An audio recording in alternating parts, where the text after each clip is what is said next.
Hello student, आज के video में कंपोनेंट ऑफ इकोसिस्टम बताया जाएगा। इकोसिस्टम के अगर कंपोनेंट की बात करें तो ये दो प्रकार के होते हैं। फर्स्ट, बायोटिक कंपोनेंट जिसमें लिविंग थिंग्स को रखा जाता है, और सेकंड होता है एबायोटिक कंपोनेंट जिसमें नॉन लिविंग थिंग्स को रखा जाता है। लिविंग थिंग्स के अंतर्गत प्रोड्यूसर, कंज्यूमर एंड डिकम्पोजर आते हैं, जबकि नॉन लिविंग थिंग्स के अंतर्गत क्लाइमेटिक फैक्टर्स, इडेफिक फैक्टर्स इनको रखा गया है। बायोटिक कंपोनेंट में प्रोड्यूसर की अगर बात करें तो प्रोड्यूसर जो होता है वो ऑटोट्रॉफ्स होते हैं। ऑटोट्रॉफ्स का मतलब होता है ये अपना भोजन स्वयं बना सकते हैं, जैसे कि ग्रीन प्लांट्स होते हैं, सम बैक्टीरियाज होते हैं, और कुछ एक्वाटिक प्लांट जैसे फाइटोप्लैंक्टन्स होते हैं। कंज्यूमर की बात करें तो ये हेटेरोट्रॉफ्स होते हैं, अर्थात ये डायरेक्टली और इनडायरेक्टली अपने भोजन के लिए ये प्लांट्स पर डिपेंड होते हैं।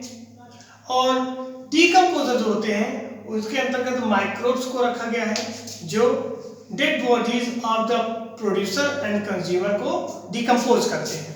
तो अगर हम बात करें बायोटिक कंपोनेंट में तो यहाँ पे फर्स्ट जो आता है आपका प्रोड्यूसर रिप्रेजेंट करता है ऑटोट्रॉफ्स को, autotrophs of ecosystem. Autotrophs means होता है इटसेल्फ सिंथेसाइज देयर फूड। इसके अंतर्गत ऐसे ऑर्गेनिज्म आते हैं जो अपना भोजन स्वयं बना सकते हैं। मेनली ग्रीन प्लांट, मुख्य रूप से इसका एग्जांपल जो है वो ग्रीन प्लांट्स है। एक्वाटिक फील्ड में अगर जाएं तो फाइटोप्लैंक्टन्स आएगा और नाइट्रीफाइंग बैक्टीरिया। तो नाइट्रीफाइंग बैक्टीरिया क्या होते हैं? जो एटमॉस्फेरिक नाइट्रोजन को नाइट्रेट में कन्वर्ट करते हैं, उसे नाइट्रीफाइंग बैक्टीरिया कहते हैं।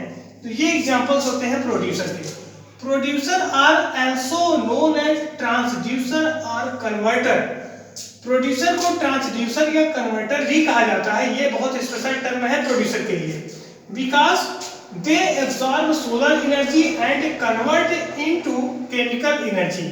क्योंकि ये सोलर एनर्जी को एब्सॉर्ब करते हैं और उसे केमिकल एनर्जी ग्लूकोज में कन्वर्ट कर देते हैं। So producer are known as transducer. Energy enter into ecosystem through producer. तो प्रोड्यूसर के थ्रू ही इकोसिस्टम में एनर्जी इंटर करती है। अब सेकंड पार्ट की बात करते हैं तो सेकंड पार्ट के अंतर्गत कंज्यूमर को रखा गया है। तो बायोटिक कंपोनेंट का जो दूसरा पार्ट है वो है कंज्यूमर। तो कंज्यूमर क्या होते हैं? जैसा कि हमने पहले बताया था, कंज्यूमर जो होते हैं इसके अंतर्गत केवल एनिमल्स को रखा गया है जो कि हेटेरोट्रॉफ्स होते हैं। हेटेरोट्रॉफ्स का मतलब होता है विषमपोषी, जो अपने भोजन के लिए डायरेक्टली या इनडायरेक्टली प्लांट पर ही डिपेंड होते हैं। तो consumer are known as heterotrophs.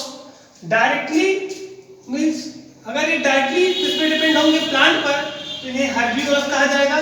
Indirectly ये डिपेंड होते हैं एनिमल्स पर या दूसरे एनिमल को किल करके खा जाते हैं तो वो कार्निवोरस होते हैं। तो डायरेक्टली और indirectly depends on producer for food. तो ये डायरेक्टली या इनडायरेक्टली भोजन के लिए प्रोड्यूसर पर ही डिपेंड होते हैं। तो डायरेक्टली ये क्या करते हैं? प्लांट को खाते हैं, इसलिए इन्हें शाकाहारी या हर्बीवोरस कहते हैं। और इनडायरेक्टली जैसे कोई लायन है तो वो रैबिट या हिरन को खाता है, तो वो इनडायरेक्ट हुआ। इनडायरेक्ट में वो क्या किया? किसी दूसरे एनिमल को किल करके ईट करते हैं, तो उसे हम कार्निवोरस कहते हैं, यानी कि मांसाहारी। अगर हम इसके टाइप्स की बात करें तो ये जो कंज्यूमर होता है ये तीन प्रकार के मेनली होते हैं। पहला होता है प्राइमरी कंज्यूमर, दूसरा होता है सेकेंडरी कंज्यूमर, तीसरा होता है टर्सरी या टॉप कंज्यूमर। अगर हम बात करें प्राइमरी कंज्यूमर की तो प्राइमरी कंज्यूमर के अंतर्गत केवल हर्बीवोरस को रखा गया है।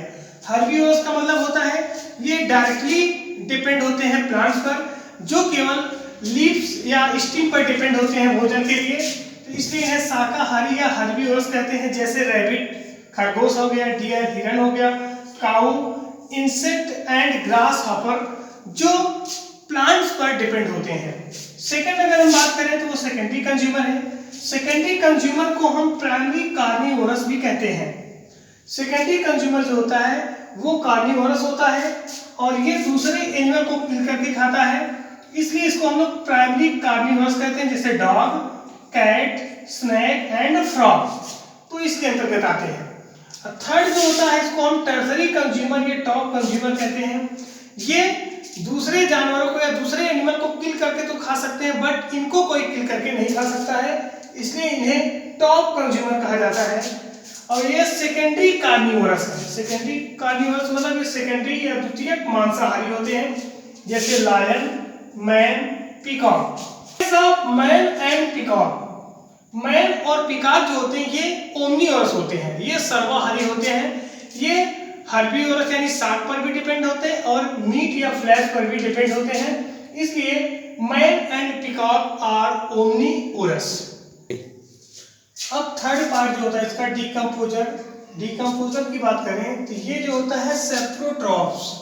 सेप्रोट्रॉप्स मतलब होता है मृतोपजीवी, जो डेड बॉडीज को ईट करते हैं या डेड बॉडीज को डिकम्पोज करते हैं, उन्हें हम डीकम्पोजर कहते हैं। ये सेप्रोट्रॉप्स या सेप्रोफिटिक नेचर के होते हैं। तो डीकम्पोजर का अगर एग्जांपल की बात करें जिसके अंतर्गत बैक्टीरिया और फंजाई तथा मोल्ड्स आते हैं। बैक्टीरिया और फंजाई जो होते हैं ये डिकम्पोज करते हैं dead bodies of producer and consumer. जो प्रोड्यूसर और कंज्यूमर के डेड बॉडीज होते हैं या डेड ऑर्गन होते हैं उसको ये क्या करते हैं, डिकम्पोज कर देते हैं और ये कन्वर्ट करते हैं organic matter into inorganic element, और ये सिग्निफिकेंट रोल प्ले करते हैं मिनरल साइकिल में, क्योंकि जो डेड बॉडीज होता है वो ऑर्गेनिक मैटर का बना होता है। जब से वो डिकम्पोज करते हैं तो वो इनऑर्गेनिक मैटर में बदल जाता है। जब वो इनऑर्गेनिक मैटर में बदल जाएगा तो अर्थात मिनरल साइकिल को वो प्ले कर देते हैं, एक सिग्निफिकेंट रोल प्ले करते हैं, क्योंकि organic change into inorganic and inorganic change into organic. तो डिकम्पोजर का एग्जांपल पहले ही बताया जा चुका है, बैक्टीरिया, फंजाई एंड मोल्ड्स। अब अगर हम बात करें एबायोटिक कंपोनेंट की, तो एबायोटिक कंपोनेंट क्या होता है, they are formed by non living things. तो जो एबायोटिक कंपोनेंट होता है ये नॉन लिविंग थिंग्स का बना होता है, अर्थात निर्जीव वस्तुओं का बना होता है, जिसे हम फिजियोकेमिकल इन्वायरमेंटल फैक्टर भी कह सकते हैं। तो एबायोटिक जैसे नाम से क्लियर है, पहले बायोटिक का मतलब लिविंग था और एबायोटिक का मतलब यहाँ पे नॉन लिविंग थिंग्स को रखा गया है, जिसे फिजियोकेमिकल इन्वायरमेंटल फैक्टर भी कहते हैं।